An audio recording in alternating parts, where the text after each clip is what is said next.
I think anyone who has met Michael, when I'm doing interviews with a lot of people, obviously ask me about him, and before I go any further, I say, did you meet him? Because he just was incredibly charismatic, very intelligent, generous, funny, but humble with it. Before we started seeing each other, he'd said he was in the studio, and I think it was de rigueur at that time to kind of slag me off as much as possible, and I think I came on the television and the people in this room were giving me a hard time, and he recalled the story to me saying he stood up and said, no, I like her. Kylie's relationship with Michael continued into 1991, and after their month-long holiday in Europe over Christmas, they appeared a committed couple. They still kept on working though, and Michael had to fly to the US to begin the American leg of INXS's X Tour. But Kylie was anything but idle in his absence, spending most of January in her homeland, carrying out rehearsals for her upcoming Rhythm of Love tour. Unfortunately, as her tour began in Perth at the beginning of February, rumours began to circulate that her relationship with Michael was not as watertight as it had initially seemed. These rumours were quickly substantiated when the pair split up shortly after her Sydney show at the end of the month. Kylie was devastated, but ever the professional and not wanting to disappoint her fans, she carried on with the tour. No breakup was going to hinder her career. And with her new single, Shocked, released in May, it was clear that Kylie Minogue would never be kept down for long. The single proved to be record-breaking, making her the only act in the history of British pop music to have their first 13 releases all go top 10. The rest of 1991 saw her taking charge of her own life with a newfound enthusiasm and a passion not previously seen. She was quickly becoming a fashion icon through doing a 6-page fashion spread for Vogue and sporting creations by John Galliano on her tour. She had truly put the days of bubble perms and rah-rah skirts to bed. Fashion, whilst important to her, was not her main concern as she was in the process of putting together her 4th studio album. This time around, the recording process was proving to be a little different. Kylie was showcasing her songwriting skills and in fact ended up penning most of the material along with Mike Scott and Pete Waterman. Upon the album's completion, she was eager to get back out on the road, and so October and November saw not only her Rhythm of Love tour hitting the British shores, but also the release of her new album and single. Normally a reason to celebrate, this time her musical offerings proved to be a sobering experience. The single The Word Is Out and the album Let's Get To It were her first ever not to make the UK top 10. Such an experience shook up Kylie and her manager Terry Blamey, and both of them felt that perhaps the time had arrived for her dealings with Stock, Aitken and Waterman to come to an end. And so Kylie's year ended with the breakdown of yet another relationship. Romance was in the air again.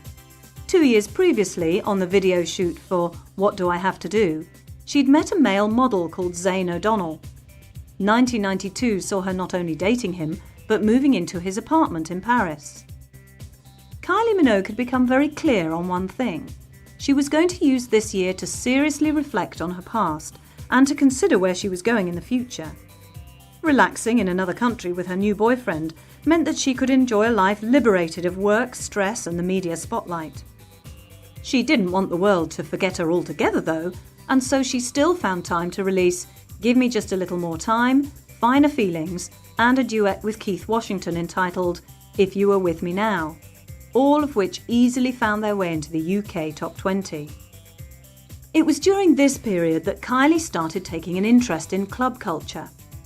Her music had always been played in commercial clubs, but somewhat derided by the cooler ones, and now she felt that it was about time to redress the balance.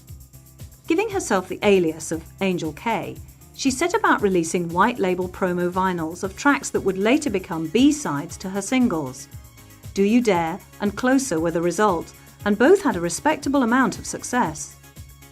Such an achievement merely consolidated further the success she was having with her other music, namely her last 2 releases for the PWL label, What Kind of Fool, Heard That All Before, and Celebration, and the subsequent UK #1 album, Greatest Hits, from which they were lifted. All of this meant that at last she had regained what she had lost, her confidence. She now had the courage to act upon her desires. She would shop around for a new record label. Ultimately, December saw her with an album at the top of the charts, a performance at the John Lennon Memorial Concert, and a new recording contract with the dance label Deconstruction. She had accomplished what she had set out to do at the beginning of the year. She had made the difficult transition of pop princess to career artist. The following year was fully utilised to showcase such a transition and to cultivate the new Kylie. She claimed back her independence by splitting up with Zayn and also began laying down tracks for the first album on her new record label. These sessions saw her grow both more confident and accomplished than she had ever been in her work previously, and involved collaborations with artists such as the Manic Street Preachers and Saint Etienne, amongst others. In the meantime, though, her Greatest Remix Hits Volume 1 and 2 albums were released, and Kylie Minogue could truly see in the new year of 1994 with a smile on her face. Things were definitely looking up.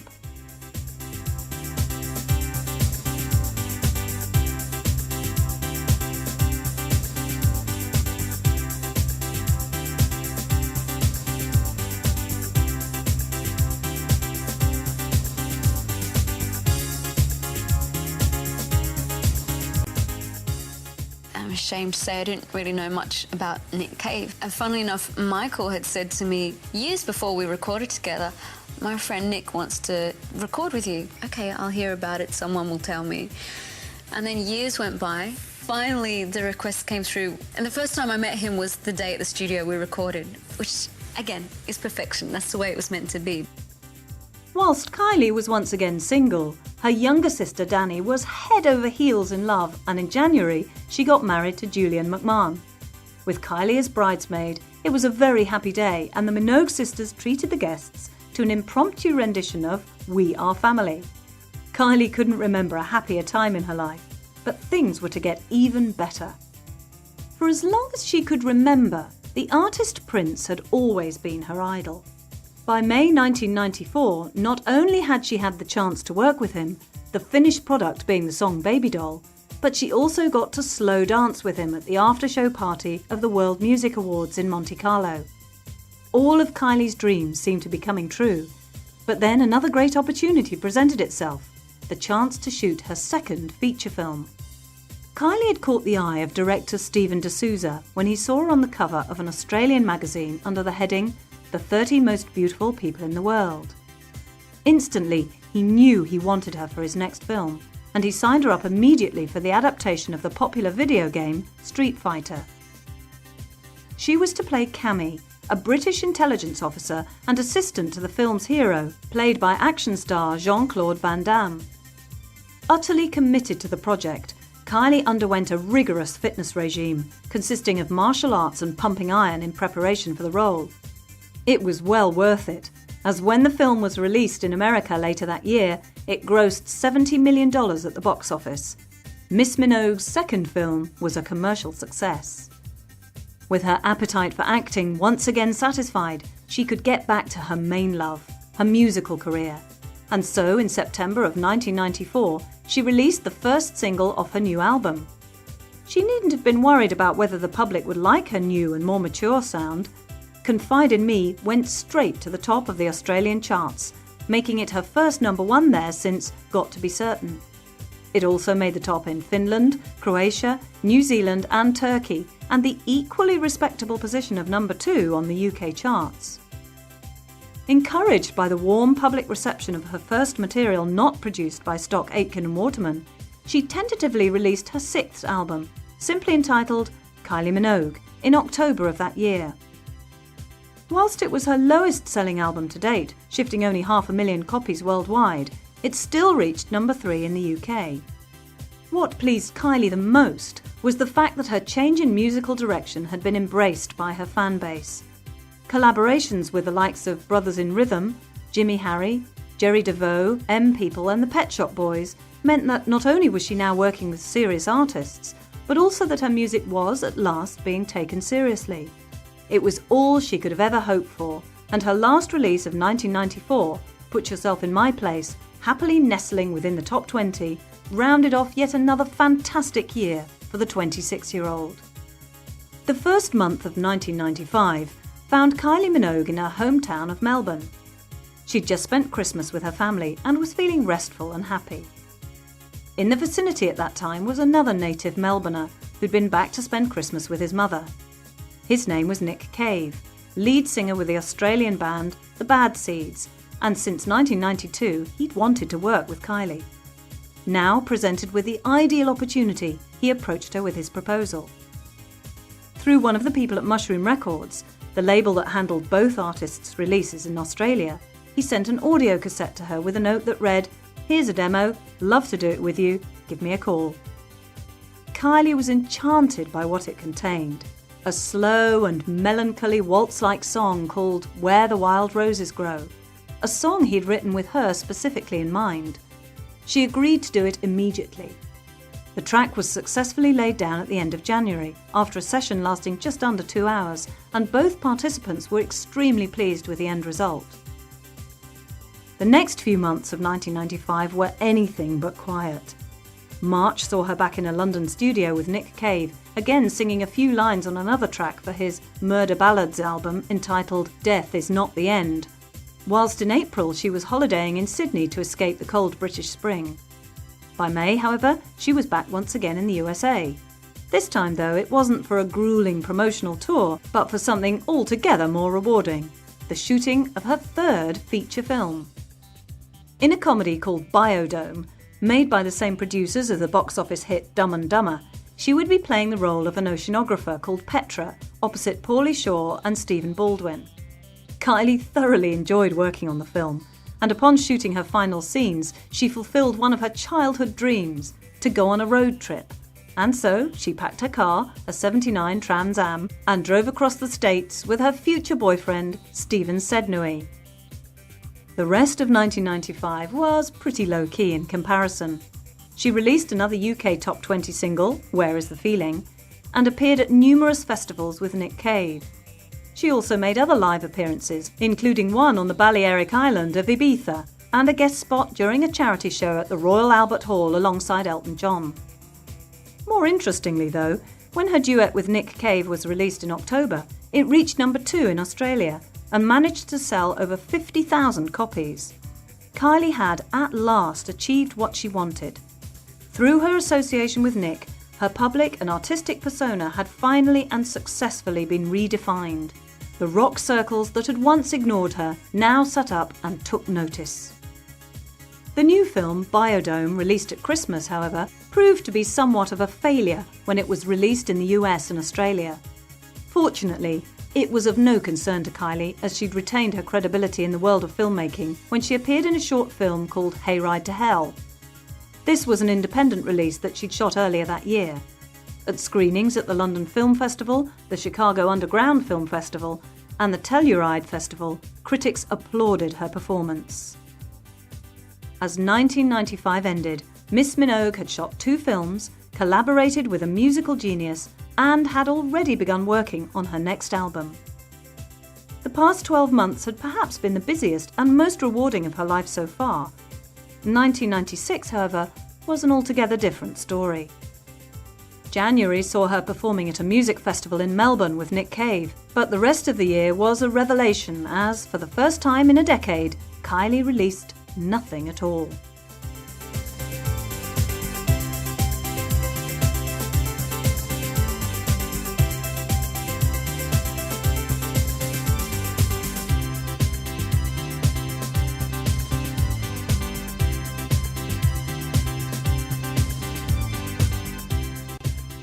With the press, you're that big. In fact, you're smaller than that big. You're helpless. The press is such an almighty beast, and it's like befriend the enemy, you know. They've done a lot for me, but perhaps because I've had a respect for the way we work together, touch wood, they've always been pretty good to me. After a quiet year, Kylie returned to the public eye in 1997, accompanied by a newfound independence and a more mature sound. Some Kind of Bliss, co-written by James Dean Bradfield of the Manic Street Preachers, was to be her debut release from the new album.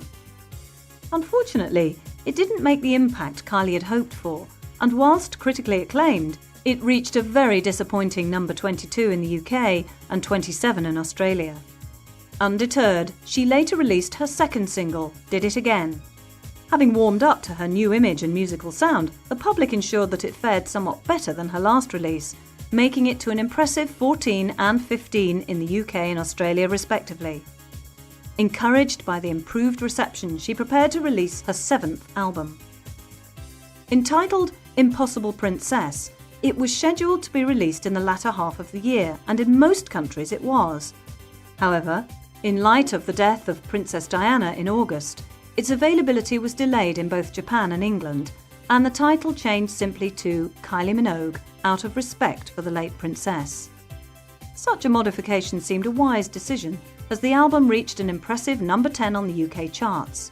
Her change of direction in musical sound appeared to be going down well. The rest of the year found Kylie in a very sombre mood indeed, as on the 23rd of November 1997, her ex-boyfriend, INXS frontman Michael Hutchence, was found dead in a Sydney hotel room. The 37-year-old singer had apparently committed suicide, but the whole affair was clouded in mystery. Kylie was devastated and attended the funeral a couple of weeks later. Saddened by the events of the past couple of months, she did the only thing she could.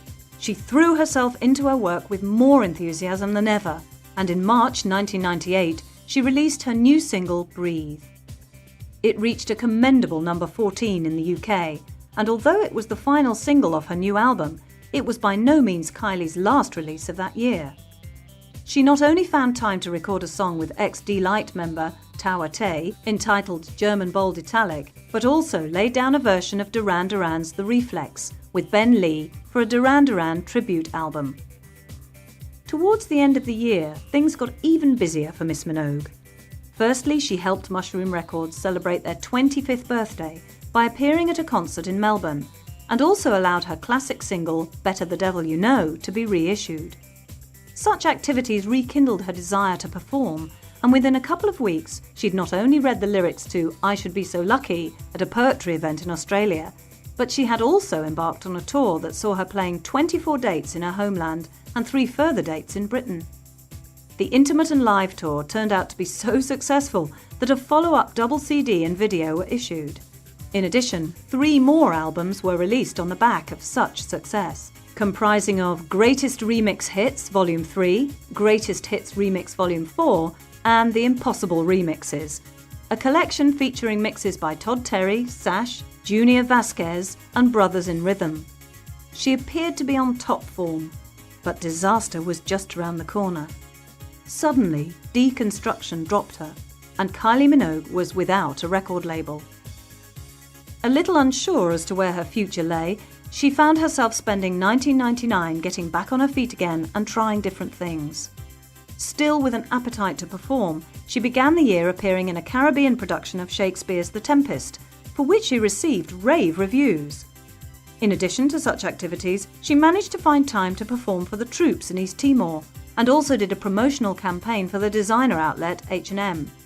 The posters appeared on billboards all over Europe, ensuring that whilst out of the music scene, she was by no means out of the public's eye. Kylie was, at last, being given time to think about herself and put her needs first.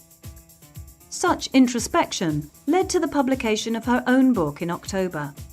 Entitled Kylie, it featured contributions from many of the world's most respected artists, and demand for it was so high that a second printing was commissioned within a month of its launch. Musically, 1999 had been relatively quiet for this young Australian woman. She'd only had 2 musical excursions consisting of her Duran Duran collaboration and her guest vocals on the Pet Shop Boys track In Denial for their Nightlife album. She'd started the year with no recording contract at all, but all that was about to change, as by December she'd signed to a new label. Kylie Minogue was now with Parlophone and ready, willing and able to make the ultimate comeback.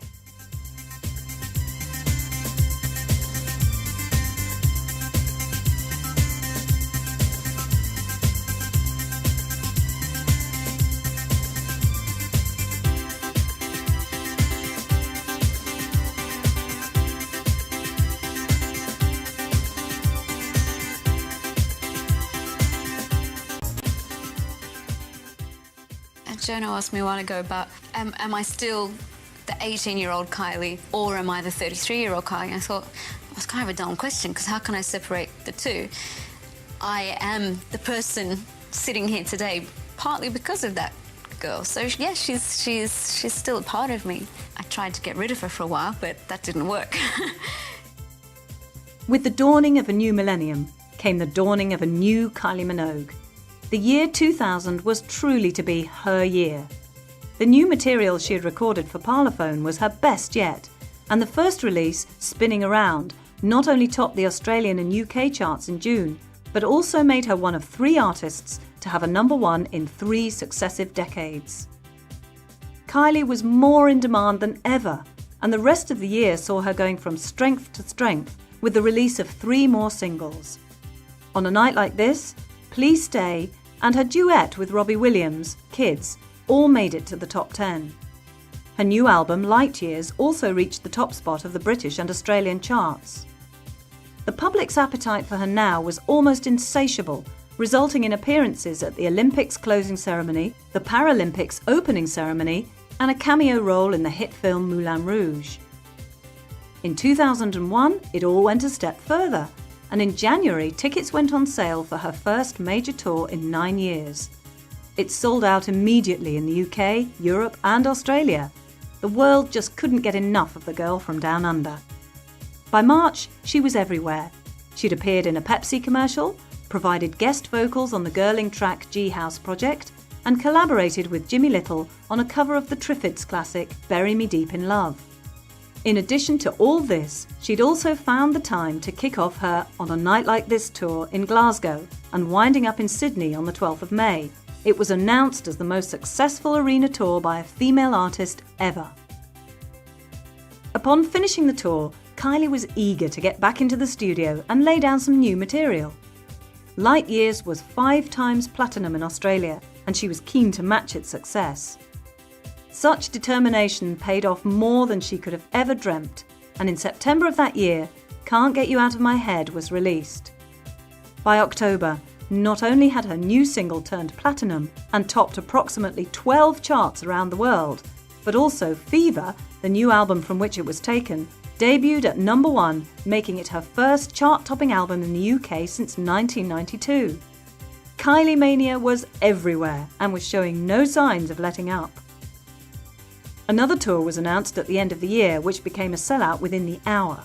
She'd won 2 Top of the Pop awards and achieved a double platinum album in the UK. Furthermore, she'd also managed to find time to perform at the V Festival in Britain, headline the MTV Music Awards in Europe, and attend the premiere of the box office smash Moulin Rouge. As she saw in the new year, it was announced that her musical history was to be turned into a stage show called I Should Be So Lucky. Miss Minogue was truly a phenomenon. By 2002, Kylie Fever was sweeping the world, and armed with a new single called In Your Eyes, which reached #3 in Britain, she appeared unstoppable.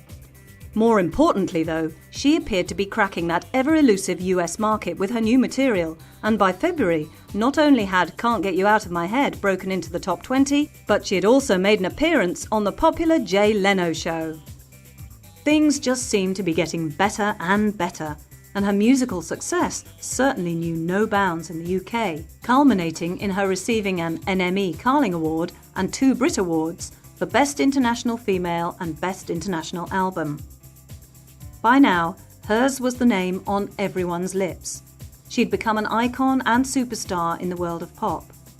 The USA had finally succumbed to her charms with the album Fever, shifting over 500,000 copies on its first day of release. It was given a gold certification straight away and reached #2. She had finally broken the American market, securing her best ever chart position there, and cemented the deal with a rousing performance on the television programme Saturday Night Live. As the year progressed, so it seemed did her already mammoth popularity, and her crowning as best-selling Australian artist at the World Music Awards in Monaco truly confirmed that she was indeed one of the world's top female pop stars. With a new single called Love at First Sight released in May, and another record-breaking tour to showcase her inimitable talent, one thing was abundantly clear. Kylie Minogue had made a comeback, But this time, she was here to stay.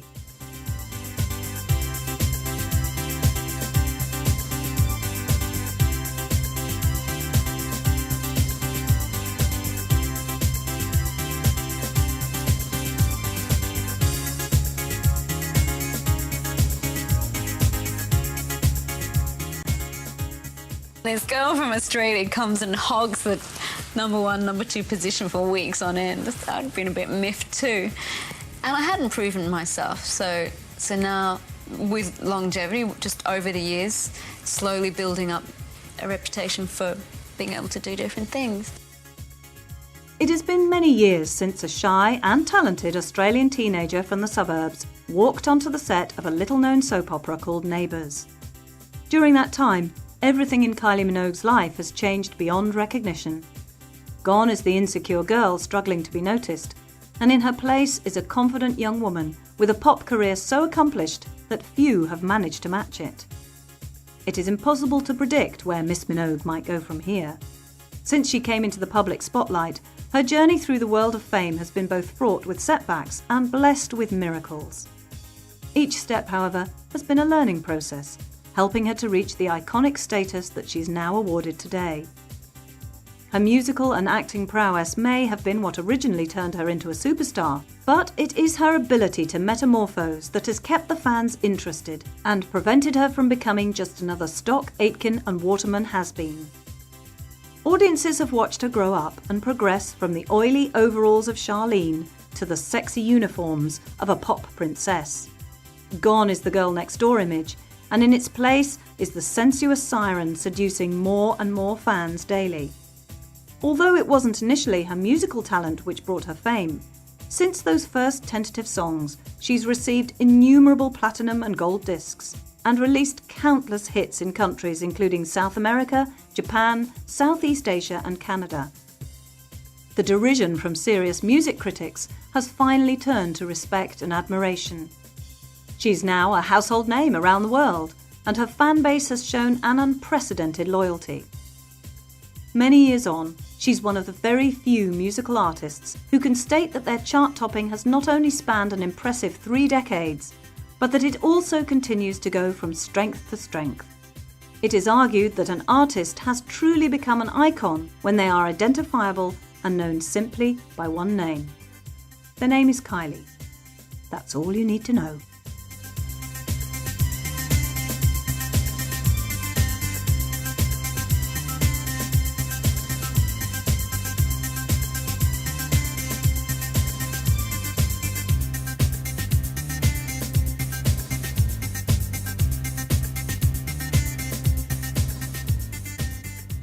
Thank you for buying Maximum Kylie. We hope you enjoyed it.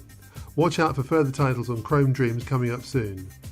If you did enjoy it or have any comments or suggestions, write to us at Chrome Dreams, PO Box 230, New Malden, Surrey, UK, KT36YY, or email on mail@chromedreams.co.uk. Details of our full catalogue are listed on our website at www.chromedreams.co.uk. Thanks again for listening, and goodbye for now.